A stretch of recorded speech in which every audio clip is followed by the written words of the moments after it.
Bagyong Krising patuloy po na lumalakas. Halos matakpan ang ating bansa sa mga kaulapan na dulot po ng malawak na Bagyong Krising at ang hinahatak nitong habagat. At lumakas pa ito bilang tropical storm category at may international name na WIPA. Taglay ang lakas ng hangin na aabot sa 65 km per hour at pagbugsong hangin na aabot sa 80 km per hour.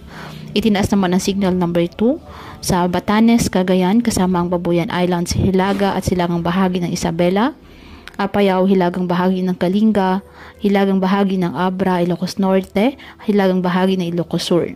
Habang signal number 1 sa natitirang bahagi ng Isabela, Quirino, Nueva Vizcaya, natitirang bahagi ng Kalinga, Mountain Province, Ifugao, natitirang bahagi ng Abra, Benguet, natitirang bahagi ng Ilocos Sur, La Union, hilagang bahagi ng Pangasinan. Posible itong tumama sa Babuyan Islands bukas ng madaling araw at tatawid ng hilagang Luzon at lalabas ng PAR sa araw ng Sabado ng hapon.